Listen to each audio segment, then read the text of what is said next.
It's now my pleasure to introduce Brian Krebs and Lance James with Spyjacking the Booters.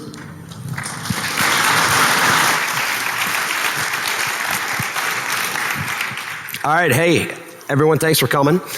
My name is Brian Krebs. I'm an independent investigative reporter right at KrebsOnSecurity.com.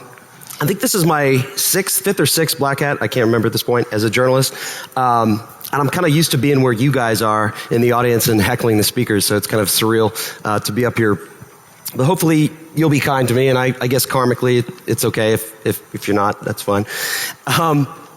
I've got a lot of stuff to cover in a very short period of time, and my buddy Lance James here, who I'm sure is no stranger to a lot of you in the room, is going to be bringing up the second part of the talk, talking about some of the more technical aspects. So if I blaze through this stuff real quickly, I think we're going to have hopefully a little time at the end for Q&A. But if you guys think I talk fast, wait till Lance gets up here. Holy crap, he makes me look like I'm slow in the brain. So this talk is it's about a pretty active area of the underground or semi-underground or whatever you want to call it. It's about a proliferation of DDoS for hire sites that are basically springing up left and right. And for the most part, they're run by teenagers or young men here in the United States who frankly aren't doing a whole lot to hide their identities or even trying that much, it seems. I want to state up front what this talk is not about. It's not about, mysterious organized Russian cyber criminal hacker gangs or anything near that level of scariness. Although the kiddies, the script kiddies that are running these sites, they do certain things to try to make themselves seem a little more elite, like, they'll register their booter, their DDoS for hire site at like .su or .ru domain names and make them look a little more elite than they are. But what we're dealing with here in this talk is, for the most part, admittedly a bunch of script kiddies, or what my friend and collaborator Allison Nixon likes to call the noob persistent threat, NBT. If you didn't catch Allison's talk, you really missed it. It was a good talk yesterday. Actually, most of these guys are so noobish that calling them script kiddies is probably an insult to the script kiddies of old. I mean, at least those guys could like open up a command line and do their script from a command line. That being said, I think it's a disservice, and I think there's a general tendency to dismiss the activities of script kiddies because, I don't know, maybe they're not lead enough, they're not scary enough to help companies sell security products. But I think it's a mistake to discount these guys because some of the stuff they're coming up with is pretty ingenious stuff. I mean, one of the forums I'm going to talk about today, Hack Forums, it's an absolutely noob-tacular forum. It's awesome. A lot of these guys are selling their services on there, but they're selling things like remote access Trojans. They're selling things like, botnet code. And this stuff is showing up in some really scary places. Like, I think Dark Comet Rat showing up and, the Syrian government using it to target activists and, I don't know, maybe kill them at some point. So just a little bit of background on the DDoS for hire industry. This is not a new industry. I'm sure most of you understand that.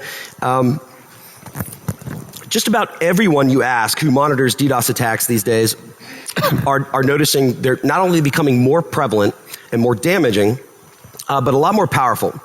More importantly, while the targets of these DDoS attacks have traditionally been sort of, the e-commerce sites, the banks, and these days, if it has an IP address, somebody's going to packet it, right? They're going to get attacked at some point. Some of the increase that we're seeing on the DDoS attacks is no doubt due to automated build your own DDoS kits, right? Like Black Energy, Dirt Jumper, Darkness, make it stupid easy to build your own DDoS army. But even if you can't be bothered to do this, you can't be bothered to build your own DDoS, there's always been services that you can hire in the underground and go to take somebody offline, right? But these commercial DDoS services typically have a few qualities that really limit their client base. Number one, a lot of them, they don't have websites. It's some guy who's put up an ad like this, and you have to know where on the forum to find the guy, and you have to chat him up in ICQ or Jabber. And if you don't speak Russian, it might not be the easiest thing to do. And at the end of the day, if you want to pay for one of these attacks, you're not going to use a credit card. You're going to use something like web money, right? And for your average Western guy who wants to take a website offline, he's not going to have a web money account. He's not going to want to deal with that whole thing. What's interesting about these booter services, and we're talking about today, is they don't have any of those shortcomings. They call them stressors. They call them stress testing sites, right? Because nobody uses it to take any other site offline except their own, right? And they're designed for use by U.S. citizens. Okay, I didn't make this up.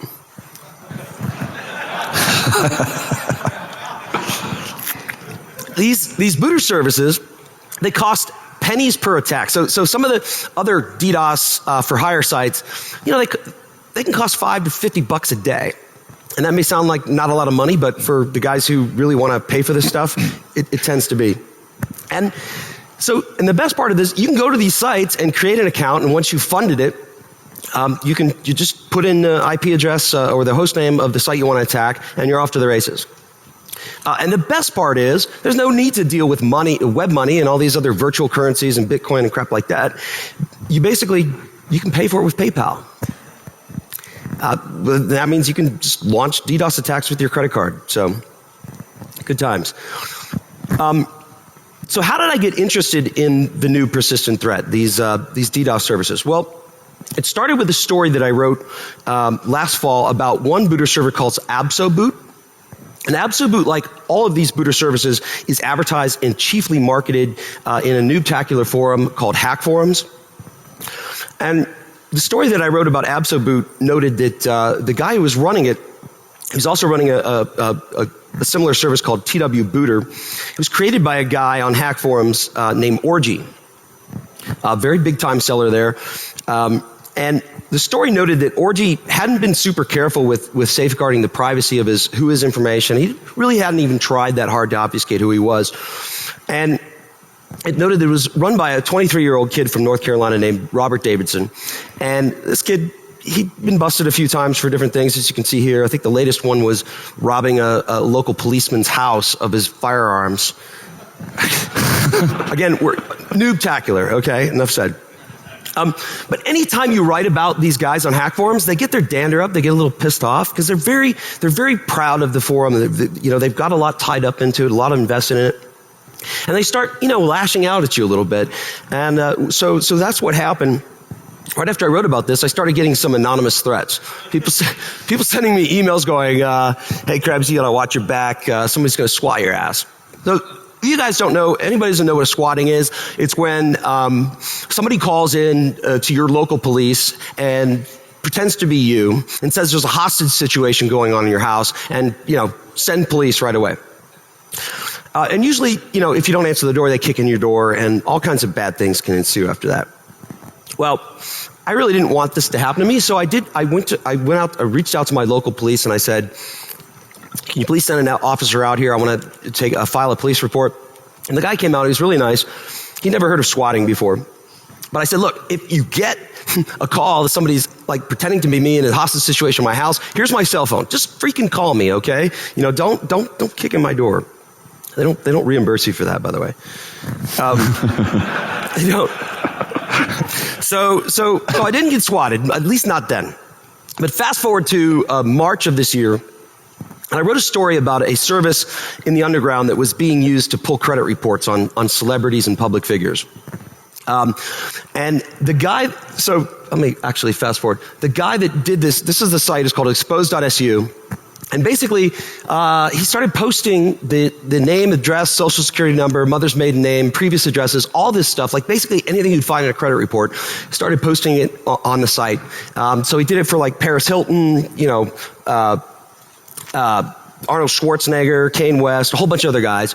When he got bored with that, he started doing public figures like the First Lady of the United States, the Director of the FBI, the Director of the CIA. And a lot of people were like, holy crap, if they can get this information on the Director of the FBI, they can get it on anybody. And I said, you know, the story that I wrote noted, it said, now we're talking about the right question here. Because all of this information, every single one of you in the room who lives in the United States, that information is for sale. So like $5 to $10, you can get it all. And I said, this is one of the sites where you can get this information. It was a site called ssndob.ru. It's no longer there. It's at a different place. This is actually the account of the guy that set up exposed.su. And you can see he's looking up Sarah Palin and Britney Spears and Tom Cruise. He actually looked up my information as well. So I wrote about this and I said, look, this is out there. This is probably how he's doing it. I didn't know it at the time that he was. And the next day I get a interesting email from my hosting provider, and they're like, hey, Krebs, just FYI, we got a letter that looks like it came from the FBI, but it's kind of not really all that official looking. But they said you were hosting illegal content on your site and we had to take down your site. And they kind of laughed because they're in the Netherlands and they don't really care. But I also got the same email forwarded to me from Prolexic, which is a DDoS mitigation site, DDoS mitigation service that actually protects my site from attacks which are happening more often than not. In fact, my site's been under attack most of the day today. So they sent me this notice and they said, just FYI, you know. And I thought that was kind of interesting. And they said, oh, by the way, your site's under attack again. It's down. We're going to fix that. No problem. So about an hour later, I'm vacuuming the foyer because I was expecting my mom and my aunt to come over for dinner. It was about 5 o'clock, and I noticed there's a whole bunch of tape on the wall and the door, around the door. I'd put some Christmas lights up, and I decided, you know, this isn't good. It's March. I'm gonna take this stuff down. So I taken the tape up and grabbed this tape ball, and I noticed it goes on the outside. So I open up the door, and sure enough, there's this entire SWAT team out in front of my house. A whole array of squad cars, AR-15s or whatever it was, pointed at me, pistols, shotguns. If that never happens again, it'll be too soon. And they're like, put your hands up, you know, walk backwards. So I had this tape ball in my hand. And these guys, what's in your hand? Drop it. I'm like trying to get this freaking tape ball off my hand. I'm like, holy crap. Don't shoot me. They're actually really cool about it. I said, the first thing I said was, you guys are being tricked. I told you this was going to happen. Shut up. Get down on the ground. They put me in handcuffs. They brought me up the street. And eventually this guy looked like he was in charge, showed up, and he goes, are you the guy that filed the police report about swatting? I'm like, yeah, that's me, jackass. He goes, we did call you. We called your cell phone. And they did. I checked it later. They called it. The phone was upstairs. I was vacuuming, like I said. So I decided this whole experience, you know, getting hit with a kinetic and a cyber attack at the same time is just too good not to write about.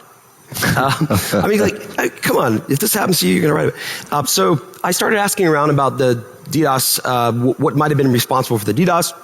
And it turns out that the DDoS, the booter site that was used in this attack, and Lance is going to talk a little bit more about this in a bit, booter.tw, again, remember that, just had its SQL database hacked. And whoever did it, I don't really know, but I'm eternally grateful. Basically, put it on the booter's own site for download from their site, which I thought was wonderful. So I included a link to that in my story. But the database showed that the same account at this booter service that was used to attack my site actually was used to knock Ars Technica offline for about an hour. My buddy Dan Gooden at Ars Technica had called me after I tweeted about the SWAT. I'm like, yeah, I just got swatted. He goes, what, WTF? He goes, can I interview? And I hadn't even having a chance to put my own story up. And so he did. And so I guess, you know, whoever it was attacking me, I didn't know at the time, attacked Ars Technica as well. So I did some digging on who was responsible for calling the SWAT to my house.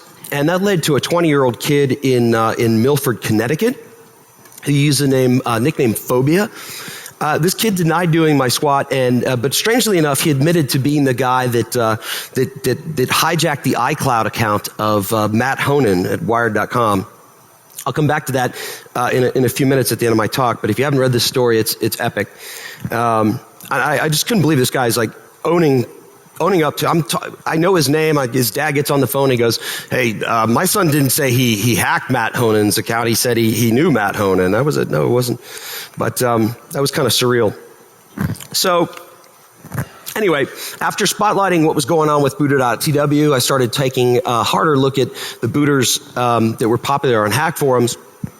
And it wasn't hard to learn, for example, that one booter that had thousands of paying customers was asylumstressor.com. And somehow in the course of my reporting on this guy, the database for Asylum Stressor got leaked as well. I'm not really sure how that happened. But it pointed to the owner as a 17-year-old kid, honor roll student from Chicago. And the database showed that Asylum Stressor had more than 30,000 paying customers, registered users, and that it had brought in more than $34,000 in subscription payments via PayPal. This kid set up his business very much like a legitimate cybercrime business. Wait, that doesn't make any sense. Like you expect some like Russian cybercriminal business. He basically had paid a bunch of guys at bulletproof hosting providers in Romania to power most of his service. Asylum, like most other booters, markets itself, as I said earlier, like a stress testing service. But so nobody's going to attack anything but their own site, right? But all of these services, all of these booter services include all kinds of ancillary add-on services that let you discover the IP address of people or websites that don't want to be found. So yeah, nobody's using it for stress testing anything other than their site. And they all have these disclaimers like, hey, this has all been vetted by our lawyers, and we're not responsible for what you do with this. We're not responsible for what you do with our service. The next booter that I looked at was Rage Booter. This is by far the most interesting and entertaining one I looked at. The guy who runs it is a young stoner kid from Memphis. His name is Justin Poland. And again, a big time hack forums user. And I think he's kind of an idiot savant. He was not hard to find. So he's on Facebook, and I'm like, this is kind of cool. I'm just gonna go ahead and chat this guy up, see if I friend him and see if he'll talk to me. And he did. I couldn't believe it. He's telling me. So I'm like, we're talking, we're chatting on Facebook, and I'm reading like his posts that he's putting up. He said he by his own admission, he smokes pretty much all of his income from the booter service. Something like $1,200 worth of weed a week. I don't even know how that's possible to smoke that much weed. I mean, maybe it's MILF weed, like one guy in a week, right? But anyway, but he's seriously devoted to his site. As you can see from this Facebook picture, he got it tattooed on the back of him. TLDR, Rage Booter's database also gets popped. Again, I'm not really sure how that happened, but kind of a serendipitous occurrence there because so I start chatting him up and I'm like, hey Justin, tell me more about your business. And he's like, oh well, look, my service is vetted by lawyers and everybody's okay. And by the way, if you have any doubts about the legality of my service, I work at the FBI once a week. I go into the Memphis field office and work at the FBI once a week. And I'm like, this is unreal. So so he says, at first I was skeptical, and I said, so I came back to him, I said, hey Justin, and he said they let me keep my site up as long as I give them backdoor access to my site. So I said, hey Justin, I called the Memphis FBI office, and they said they don't know anything about you. They don't know a Justin Poland, and they don't have any idea what I'm talking about. Maybe you can give me the name and the number of your handler. And he did, as you can see here. And he said, oh, it's Agent Lies. And I thought, oh God, seriously, right? This guy's named Agent Lies. Bullshit. So I call him up, and Agent Lies, he doesn't want to say who he is. He doesn't want to confirm or anything like that.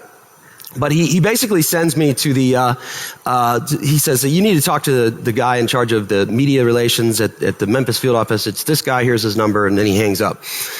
And then you can see it at the end of this, at the very bottom. Like 2 minutes later, Justin goes, I have been asked to block you. Have a nice day. And that's it. So anyway, I did a little research afterwards because I'm like, this Agent Lies thing is too much. But it turns out there is a special Agent Lies in the Memphis field office, and he does a lot of cyber cases. So I mean, maybe the guy was telling the truth. I really don't know. Rage Booter, like pretty much every single one of these booters out there, was hidden behind Cloudflare. And as I'm sure most of you know, is a content distribution network. Ironically, is used to probably most often to keep sites online in the face of lots of traffic, particularly DDoS attacks. Apparently, running a DDoS for hire service kind of makes you a target for competing DDoS for hire services. So if they're not behind Cloudflare, the whole thing falls apart. So that got me to thinking. I'm like, what if there was no what if these guys, if Cloudflare said, you know what, we're not going to deal with these guys anymore. We're going to kick all these booter services off our network. And I think if they did that, it would be a very good chance that this problem would kind of take care of itself. So I asked Cloudflare about this, and Matthew Prince, the CEO, referred me to a blog post that he put up last summer, in which he basically said, look, we don't want to go there. We don't want to be the arbiter of who can what kind of content that we want to allow on our networks. He says it's a slippery slope. And allow me to quote from that post. He basically says, Cloudflare is firm in our belief that our role is not that of an internet censor. There are tens of thousands of websites currently using Cloudflare's network. Some of them contain information I find troubling. This is the CEO writing this. Such is the nature of a free and open network, and as an organization that aims to make the internet faster and safer, such inherently will be our ongoing struggle. While we will respect the laws and jurisdictions in which we operate, we do not believe it is our decision to determine what content may and may not be published. This is a slippery slope down which we will not tread. Okay. I get this, right? As a journalist, I'm a big backer and proponent of the First Amendment. I think people should be able to put whatever the hell they want on the internet, and if it offends you, too bad. But in this case, I think there are two kind of, I don't know if you call them conflict of interest, but for me, first of all, the purpose of these booter sites is to take sites offline, basically to stifle speech, okay? And number two, I mean, Cloudflare, I mean, they're basically a big DDoS protection. And then the fact that they're harboring all these booter services and not really making an effort to get them off their network, it seems like a conflict of interest. Anyway, and I reached out to PayPal as well, because I sort of thought, well, you know, this is the other way that this booter industry would just kind of fall apart if these guys weren't able to take PayPal. And PayPal responded, they said, I'll give the short version of it. They basically said, hey, we take security very seriously at PayPal and do not condone the use of our site or in the sale or dissemination of tools which have the sole purpose to attack customers and illegally take down websites. Oddly enough, I think RageBooter's still online. It's still able to accept PayPal payments, as is booter.tw. The booter service that got me interested in this whole thing in the first place. Just one final note about, actually I'm going to skip that. So given that a lot of these script kiddies on hack forums who are running these booter services are here in the US, which most of them are, it might not be unreasonable to expect that at some point, you know, and they have no OPSEC, it might not be, you know, completely unreasonable to expect at some point they're going to get a visit from the feds or from the local cops. But maybe not if the hack forums, the same forums that become the breeding ground for these businesses, is actually working with the feds itself. I discovered something really interesting about the administrator of hack forums. He's a 40-something guy named Jesse LaBroca. He lives right here in Las Vegas, actually. And in mid-2010, Jesse seemed to be taking steps to like clean up hack forums. There were a lot of guys on there that were going, were selling financial, you know, banking Trojans, Zeus botnet stuff, you know, carding, all kinds of things. And Jesse said, you know what, if you guys want to talk about all that stuff, do it somewhere else. You know, you need to get off my site. And by the way, if you really want to do that, we're creating a new forum for you guys.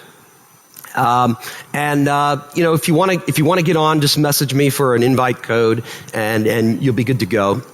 And he said, oh, for all you hack forum members who have VIP status, which is like basically a paid status there, your VIP status will transfer over to this new site. Well, that new carding site turned out to be carterprofit.cc, which was a fake carding forum set up by the FBI. And here's where this comes full circle. And I've been kind of sitting on this on this information up to this talk, but I recently discovered that the kid who swatted me and used booter.tw to DDoS my site was the same kid who's primarily responsible for building exposed.su, that site that was doxing all the celebrities and the public officials. I mentioned that the story that Matt Honen's epic hack, he did a follow-up not long after that, where he wrote a piece called Cosmo, the Hacker God Who Fell to Earth. This was about a 16-year-old kid from Long Beach, California, who was responsible for a lot of the UG Nazi attacks, so sort of kind of the lulzsec anonymous stuff. And he was one of the guys that ran with the crew with the phobia I mentioned earlier, was very tight with. And Phobia, the same guy who acknowledged hacking into Matt Honen's iCloud account. Well, this 16-year-old kid from Long Beach was among 24 members of CarterProfit.cc that were arrested last fall for allegedly trading stolen credit card accounts and other data. So, incidentally, those who read the Wired story about this kid, the Cosmo, are going to know that this is the same guy who took credit for hacking into the Gmail accounts of Cloudflare CEO Matthew Prince. And the crazy thing about the Cloudflare hack, I don't know how many of you remember this, but basically Cosmos and his pals, they mainly used it to redirect 4chan's DNS to their UG Nazi Twitter feed, but they could have done a heck of a lot more damage with that hack. But anyway, I've overstayed my welcome. I'm going to ask Lance to come up and bring up the rest of this. Thanks. Thank you.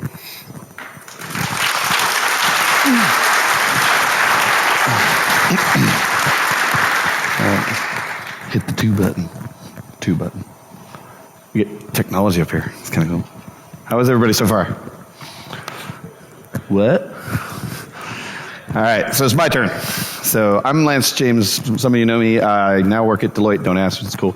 But I get to do some fun stuff. So we're going to kind of go through the story here. Like where I got involved is Krebs and I have been like friends for years, and have done some crazy cool stuff together. He's taught me a lot of cool stuff, and I've taught him a lot of cool stuff, and we just kind of do cool stuff. So basically, I kind of started, I'm going to go from kind of like basically the investigatorial perspective from a technical sense.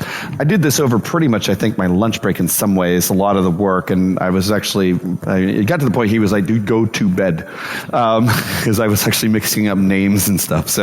But this was fun stuff for me. And I was like excited. So in a bad way. It was terrible for you, but I mean, it was exciting for me.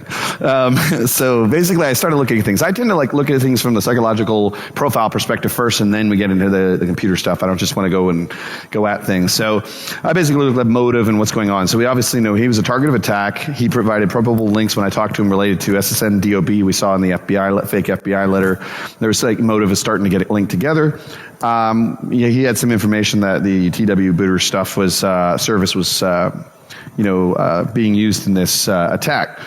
So, I started looking at like, okay, well, who does these type of stuff? We got swatting, we got DDoS and stuff like that. So, before I get into like, I'm so used to profiling groups, and I have organized crime groups, I have Middle Eastern groups, I've got like, anonymous and lulzsec chaotic organizations, and I got to figure out which group am I even thinking about here? What kind of adversary are we dealing with?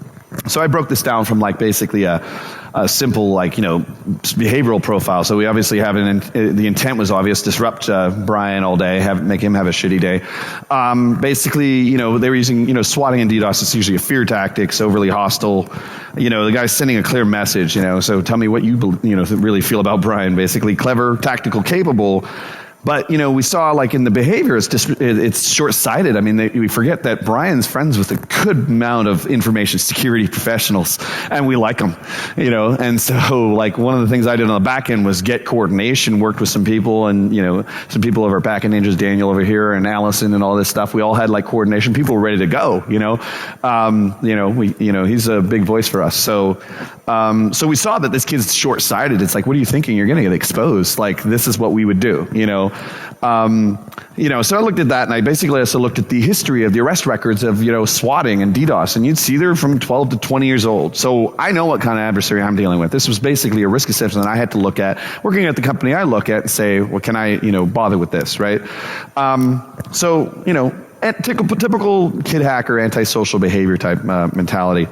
Then we go into the actual looking at the terms of service, because I also look at things legally from one perspective as well. So it's hard to see here, but basically Brian covered it earlier. This is about basically showing that the terms of service is literally don't use this to attack unless it's your own site, things like that. So they have all their plausible deniability, and in my opinion, working in cryptography for years, plausible deniability doesn't really exist, and we can talk about that offline sometime. But basically we go through that, we see all these fun little things, and these are on almost every site, some terms of service here. And talking about the infrastructure, what's also clever about it is when you look at breaking down the infrastructure, you have kind of three big tiers. You have the user to the website. Now, if they're hosted, even if Cloudflare is behind, in front of it, or just even the ISP that they're really hosted at, you don't see that DDoS traffic going out of there. So the ISPs are not, that are hosting the web service part, are not aware of it because it's not having any traffic going out, it's just the web. And then they have these back-end ISPs that are handling the actual weaponry, and then they have the proxies and all the stuff that's actually hitting the servers and everything. So in a way, basically this is there's no proof. It's hard to take these things down, and it gets a little difficult because you kind of have to put together an entire case. Obviously, as he's brought up, hackforums.net, very interesting site. There's a lot of things that are going on over there. Basically, I kind of looked up about these booter servers because honestly, my focus wasn't in this, and then I kind of had to catch up and go, okay, what's a booter service and stuff? And so I started trailing back and found the TW booter code leaked in the forums. We seem to see that obviously these kiddies, just like I've seen back in the early days of swatting, they swatted each other first. They weren't hitting celebrities first. They were hitting each other. It was like gang war. When you come down to the profile of it, it is very much like that. So I joined the forum with not my real name, obviously. Grabbed a copy of the code. I did some code research. I've gotten pretty good at WebAppSec over years. So I perused through the code, found some basic understanding of web application and their file structure. I even set up my own TW booter locally because it lets me understand how the system works, what's available. And what I get into, and this comes into some legal exploitation because that's important to me, is basically what I call inferred access. I know a file is sitting on there. It may not be advertised that it's there, but it is world readable to me, right? So I basically go and I study this code and I say, I know where unknown files may be known, incorrect direct file permissions. That's one thing a kiddie doesn't know anything about. And publicly accessible files, including maybe, database export scripts. That's been kind of a fun thing. So I'm going to try to decently, if I'm talking too fast, just, raise your hand or something.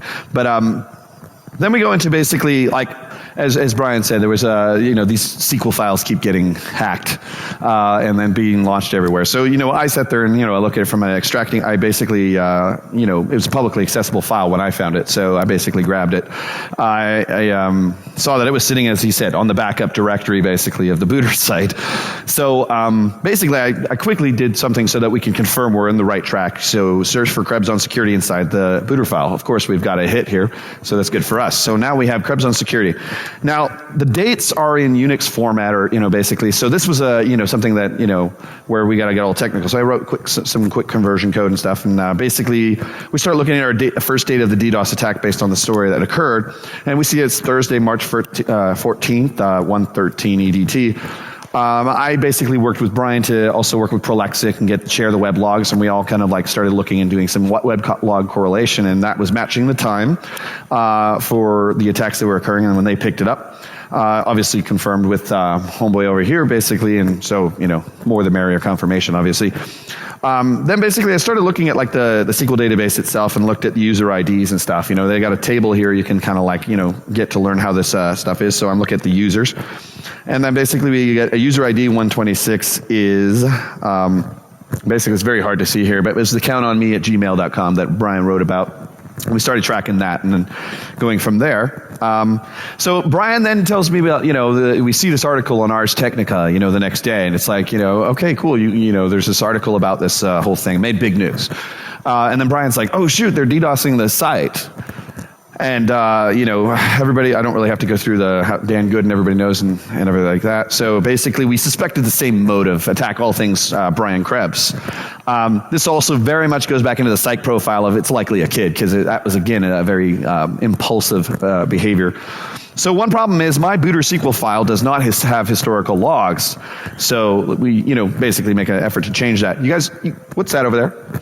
Oh, crap. So there's a booter SQL that just landed on my computer. I don't know how that happened, but basically we'll just call this one booter2.sql. Guess what happens? Up to the minute logs, just what I need.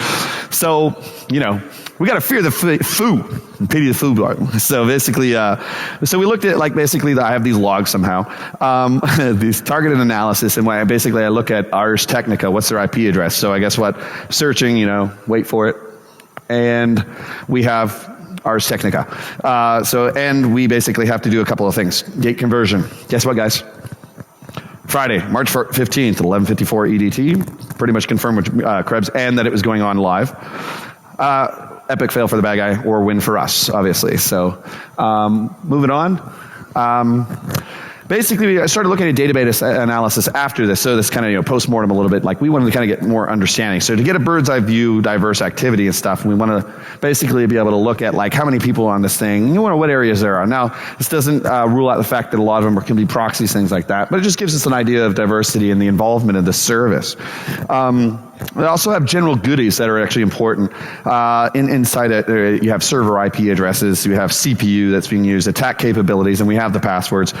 I'm going to warn you that the next part has a kind of most of the passwords are a little bit, it could be offensive to some, but basically we have all this access in this database. I like to learn about what's going on from behind the scenes here. And then we basically get into following the money. Okay, to me, from that perspective, from a forensic view, the closer I get to the the adversary is actually where the money is. Higher ends of validation, higher requirements in that. As much as we're saying, we bring up PayPal and stuff, they do a pretty good job at validating who's on these accounts and stuff in a lot of sense. And I actually happen to work a lot with the PayPal investigation teams in the backgrounds, and they won't necessarily share details with me, but if you notify them, they will take action. But what's kind of neat about these booters is because they use PayPal, we actually kind of see little things like their email address that you're actually paying the money to. Now, in most cases, you're probably not. You're going to assume that that's not a stolen email in some case, in these cases. But this one is even better because the actual domain name is the last name of the actual person involved here. So I'm putting it in the higher, probabilities that it's probably not a hacked Gmail account or anything like that. And the domain name, belongs to a guy that looks like this. He might be here, you never know. And then basically we got into looking into this guy because I kind of did the who is and got the information and everything like this. And he's only got one thing, he's actually done a great job of separating if he is involved in the booter services. He's done a great job of separating himself in most cases from the booter stuff than the owner of that and then the actual, his personal life. But what I did find really coincidentally is the only thing he's got on his Google Plus site is Cloudflare promotional type stuff. He really likes it and he seems to like Cloudflare. So that was kind of an interesting coincidence. Also, what was interesting is I did some investigation on this, and the real person works in InfoSec at a major financial institution, and so there is an internal investigation being in progress. And also, when I went through the code, some of the payment process code was in French, Quebecian specific French. So we're going to quickly show that, and then we're going to erase it. So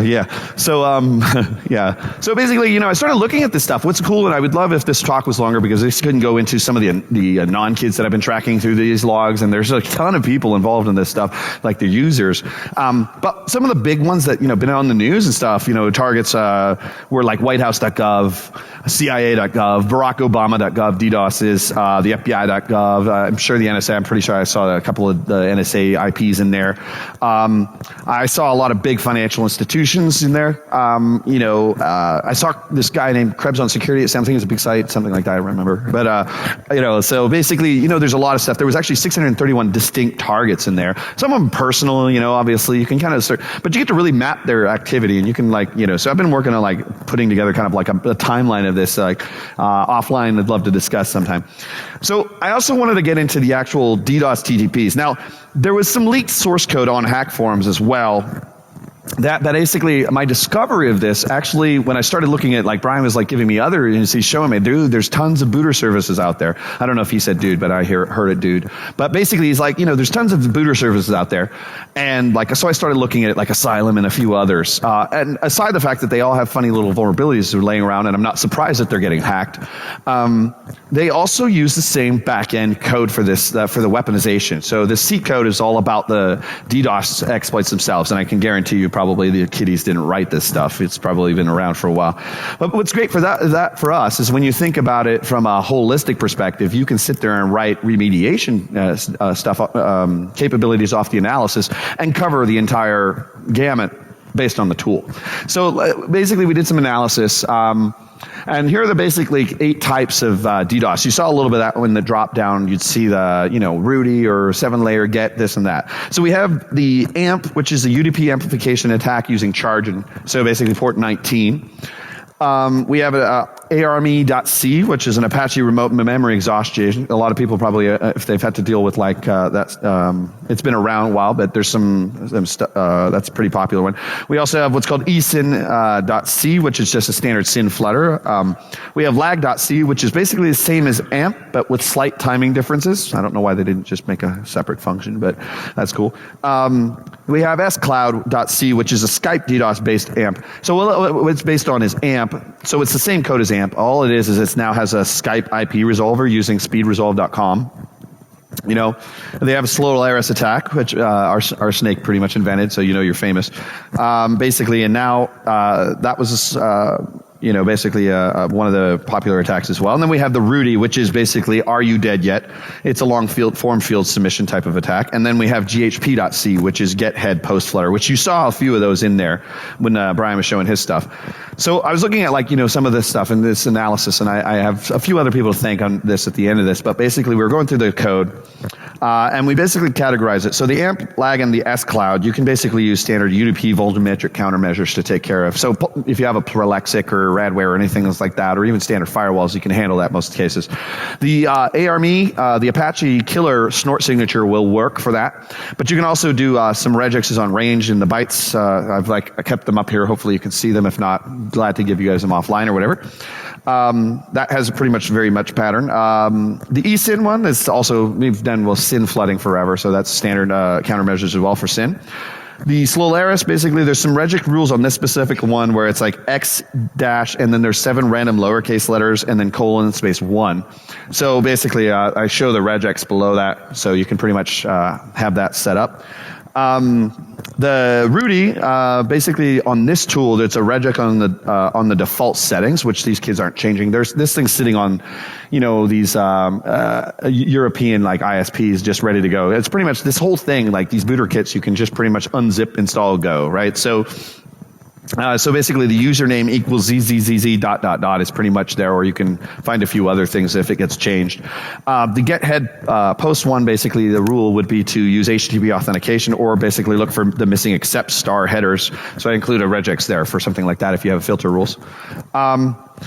I was kind of doing some stuff this morning, seeing what was kind of the latest ones on booters. So, my joke on Google here, plus one on booters. We have a new set of lists. Again, I checked all of these. They are hosted on cloud. Well, they're not hosted on, but they are basically protected behind Cloudflare. So they go with the whole competitive space here.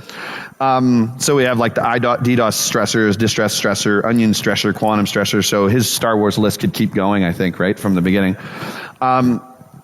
And then basically, I was looking at what's going on next, and what we did see. I saw this today. It was kind of awesome. So, I was kind of thinking, piss off on the go? Well, take them out on the go. So, Brian, I'm kind of upset with you. I'm DDoSing your site right now. So, so basically they're getting the mobile devices fully compatible, HTML5 style stuff, basically. But like, you don't really have to like go get an app for that. You can just like basically be compatible. So we obviously see, some interesting there. I actually am going pretty early today. So, got time for questions. But I did want to give some thanks out, obviously, to law enforcement, some FBI involvement in helping Krebs and I as well. Daniel Clemens over there, Mr. Packet Ninjas, actually has provided a lot of assistance in this and has some awesome like snort rules for like even other DDoS tool sets out there. Allison Nixon, she's been awesome and stuff. I want to give a help to Arbor Networks because they also were involved in some of the analysis stuff I did. Jamie at Cloudflare, and she's actually been cool. So as much as we might seem like we're coming off like Cloudflare this or that, I've had some good luck with Cloudflare on some areas, and it's just going to take like a coordinative initiative to take all of this stuff down, but they're definitely helpful when I've asked. So my company, just for like allowing me to do this crazy stuff that they are going, wow. Mr. Krebs over here just being like taking the heat for all of this.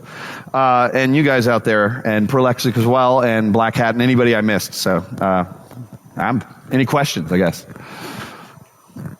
All right, yeah. So, yeah. He told you I talk fast. That was pretty fast, dude.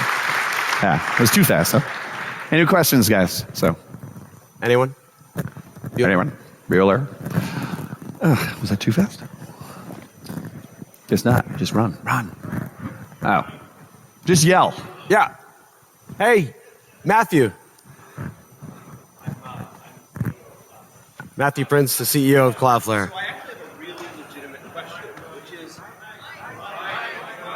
Mike. Oh. I'll just go up on stage. Yeah. Use that. We got enough people who have time to walk up on stage for questions. So I actually, is this on? Yeah. So I have Brian, you reached out and I wrote back to you. I actually tried to schedule some time to call and you never called me, which made me sad. You're looking pretty good for all the heroin, by the way. Strap it, slap it, and zap it, baby. So like, where would you draw the line? So if someone, let's say the New York Times put an article up that said, here's how you launch a DDoS attack. I know you wouldn't take that down. If there was merely an advertising site that said, we offer great DDoS, call this phone number, would you knock that offline? No, I don't know. So again, what I'm going to say is these aren't simple questions, and I'm totally happy to have this discussion. And we have 1.5 million customers. Some of them, the Turkish government, the Muslim Brotherhood, organizations that really do suppress freedom of speech and cause me great consternation. Use us like crazy. And so, I'd love to have this discussion with you. And so, I proposed some times that you could call me and you never called. It was very sad. And so, if you'd like to talk, I'd be happy to do this. But it's not an easy position that we sit in. So, I appreciate this, and this is great work, and it's been great working with you guys. Is there any interest in taking down the booter sites? So again, I would love, my ops team would love me if I took all the booter sites off Cloudflare. My ops team, we hate this. They don't pay us. If they do pay, they pay with stolen credit cards. So that's just a disaster. And so, what I would love is due process to work its way through. And so, I don't know. I think that it's really tricky when private organizations act as law enforcement, and so we try to follow what is due process, and that's. Have you gotten any requests from law enforcement to take down any of these booter sites? So we've gotten two different types of requests, and this is actually something that I would have loved to talk to you about if you had ever called me. Totally. I can actually show. I looked the emails up when I was and I was like, did I drop the ball somewhere? But 3 emails with specific times. I'm available at any of these times. Your blog post was so succinct. I mean, it was... Well, who needs to actually ask questions as a journalist? So that's pretty bad. So down. we sometimes are having really, we have two issues. Sometimes we have law enforcement issues that ask us to take things down, and we honor those if a court orders us to. Strangely, sometimes, and again, this is the rock and the hard place, but sometimes we have court orders that order us to not take sites down. So, for example, the Carter Profit site, the FBI's site, that was also a Cloudflare customer. Understood. So the answer to the question, though, is no? No, we've had court orders, and we comply with any court order that we receive unless we feel that it's truly abusive. In these cases, Buddha related. Nobody's I asked you to take them down. I don't know. There have been, again, what's a booter and what's not a booter? There have been some hacking related sites that we've been asked to take down. Okay. So, yeah. No. It is Like purely I said, the front end was just the web. That's why it's also tricky. You can't see it going on. If he did, I'm sure he would be like, "We're taking that down." Yep. So That's exactly right. Anyway, thanks for being a good sport. Yep. Any other hecklers out there? There must be more hecklers. Come on. Nobody? All right. Any more questions? Yeah, just come on up. We got time, actually. How long do you estimate it's going to take to those script kiddies to smarten up and, I don't know, maybe ask law enforcement to investigate who has been dumping those database on the internet? And Are you asking about OPSEC? Like, no, it's obviously not me or not you, so I'm sure it's, there is no problem with OPSEC there. But what I'm trying to say is that they might take it further than just, swatting people. Okay. And they might eventually, we all started script kiddies. they might, send heroin to your house or something like that. Yeah. I mean, it could happen. No, but I do take the point of, not, if you're not law enforcement, you shouldn't maybe act like them, because they are acting within a certain legal framework where the rules are supposed to be the same for everyone. Right. And the kiddies abusing the rules is probably not a good idea, but I believe in leading by example. Right. Yeah. I mean, I would say that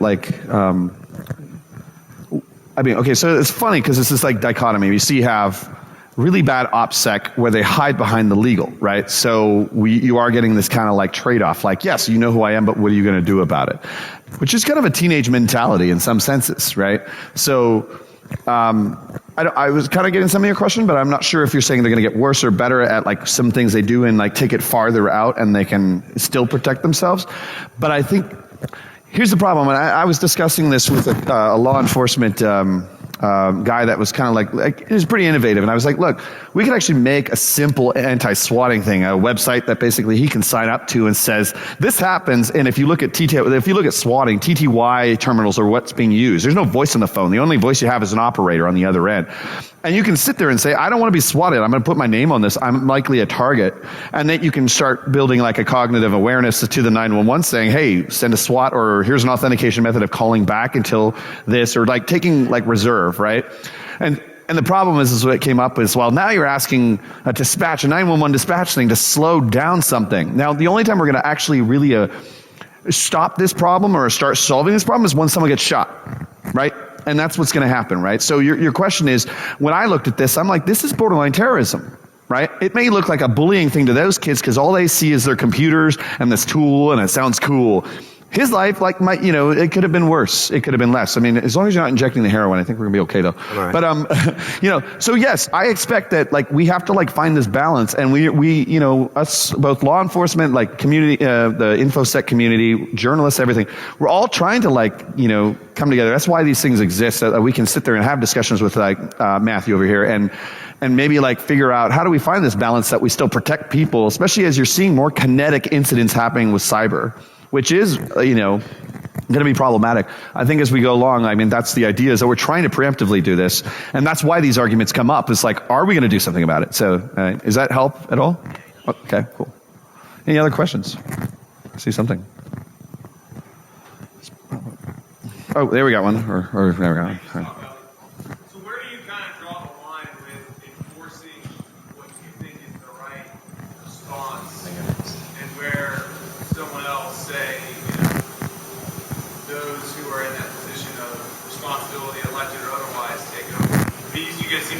skills in this area. And I mean, where do you kind of draw the line? Would you give me like maybe an example of like a scenario? Sorry. Let's say you had some DDoS tools and these guys work behind Cloudflare. You said, hey, they're DDoSing me, I'm just going to DDoS them back. Where do you... Oh yeah, I don't think that's not a good, that's a terrible idea. But yeah, you continue the retaliation. There's a line there. There's a lot of lines, and like the work I do, it's behind a lot of legal things anyway. So like there's a lot of permission gotten and like steps to take and things like that. And a lot of it is very passive, forensics. And really, it's like when I worked with him, we handled all this to the law enforcement, and they pretty much kind of go in where they're going now. I don't know where the Cloudflare parts piece in or where that is, but I will happily report, and I do work a lot with their abuse team, and like happily report in issues there, and expect them to do what they're supposed to do on their end. But that's also comes down to their business, and it's like it's different pieces. And if things start getting hard, you want to push harder and you figure it out, or you get creative and figure out how we get movement on stuff. It's not a right away a process. It is law enforcement, and it is, like due process is said, is not always where we want to be. So it's like, I don't know about like where there's certain lines, but it really is down to an individual situation in most cases, as long as you know where you're supposed to stop and what your duties are. So, Question over here. So follow up, Lance, I mean, you made your investigation look really easy, which to me means that, you showed real-time access to data, passwords in the clear, so either this kid was really dumb and he didn't configure anything, you could just grab the files, or you have some kick-ass tools and know the right people. So which one was it, and what would you have done if... Good question. Well, actually, yeah. correct me if I'm wrong, but a lot of these booter services are based on the same source code, which is now open source. And so what you tend to find is the same vulnerabilities across multiple services. So... Yeah, and that's a good offline question. So it's complicated, and we're running out of time, and love to answer it for you though. So, yep. Last question over here. I was just going to respond to one of the questions out here. We've responded to a lot of different incidents where there was a Kinetic option given to our clients. There's not an answer for every single incident. But the problem we're dealing with in different scenarios is this is either going to be a State Department issue with your government or a law enforcement issue with your government. Either way, you're not going to be getting justice for like a minimum 2 years most of the time. And if your intellectual property is walking out the door, what's that doing to the 10-year turnaround time on your return on investment for your intellectual property? And you have different options in different countries just by the nature of how those different countries operate when you're dealing with international incidents. So, there is a place for, in my opinion, the free market to maybe show up to some said bad guy, buy him a beer and say, we know what you're doing, please stop. It doesn't mean we totally turn around on the other side, but I think you have to get creative with some of these problems, because law enforcement, State Department, all that kind of stuff, they have a ceiling, We all have a problem, Thank you, guys. Yeah, Thanks for your attention. Really appreciate it.